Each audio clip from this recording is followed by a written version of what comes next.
मित्र हो, राज्यामध्ये महायुतीचं सरकार आल्यापासून हे सरकार शेतकऱ्यांचं आहे, हे सरकार शेतकऱ्यांचं आहे असं सारखं कानावर पडतं.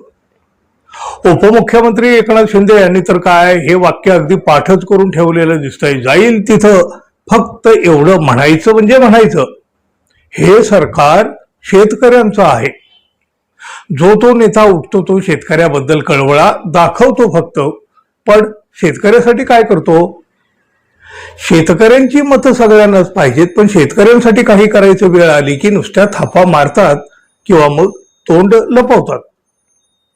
फक्त आणि फक्त बघा, उद्धव ठाकरे यांनीच शेतकऱ्यांना दिलेला शब्द पाळला आणि कर्जमाफी करून दाखवली.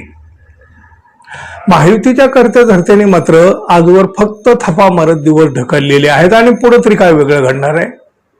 शेतकऱ्यांचं दुःख, त्यांचे अश्रू दिसत नसतील तर राज्यकर्ते म्हणून घेण्याचा यांना अधिकार तरी आहे का? रक्ताचं पाणी करून पिकवलेल्या पिकाला जेव्हा बाजार समितीमध्ये कवडी मोल भाव मिळतो तेव्हा त्याच्या मनाची अवस्था काय होत असेल? खर तर याचा विचार न केलेलाच बरा हो.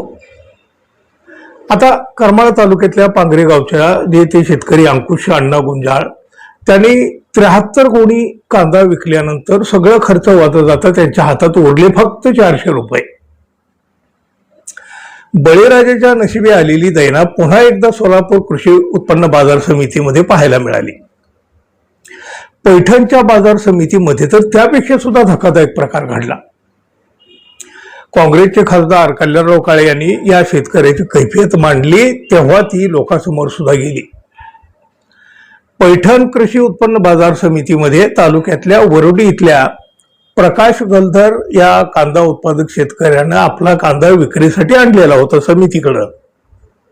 25 गोणी कांदा 100 रुपये प्रति क्विंटल दर अशा पद्धतीने व्यापाऱ्यानं खरेदी केला. त्याची रक्कम 1262 रुपये झाली.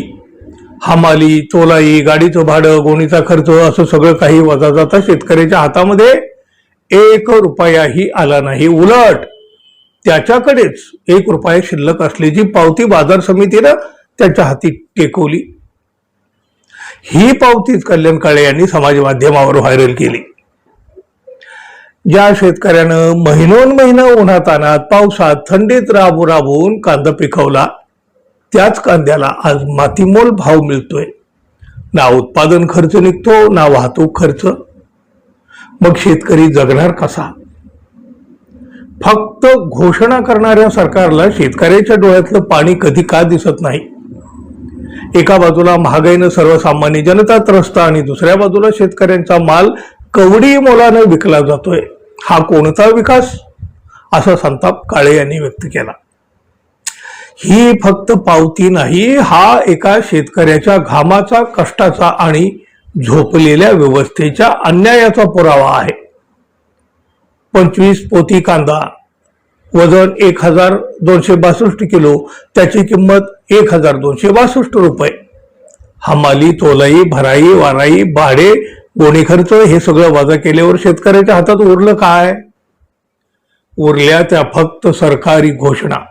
हे शेतकऱ्यांचं सरकार, हे शेतकऱ्यांचं सरकार. वा, शेतकऱ्यांच्या कष्टाचा असा सौदा होणं ही सुद्धा काही पहिली वेळ नाही. पण अजूनही कोणाला काही वाटलेलं दिसत नाहीये. शेतकऱ्यांच्या जखमावर मीठ आणि दुःखावर डागण्या देणाऱ्या या सरकारच्या प्रमुखांना तरी याचं काही वाटणार आहे की नाही? आणि वाटेल असं तर अजिबात वाटत नाही. तुम्ही काय म्हणाल मित्रांनो? जरूर सांगा, तुमच्या भावना जरूर व्यक्त करा. आणि जाता जाता कृपया आपण अजून आपल्या चॅनलला सबस्क्राईब केलं नसेल तर सबस्क्राईब करावं, एवढी एक अपेक्षा. धन्यवाद. पुन्हा भेटू. नमस्कार.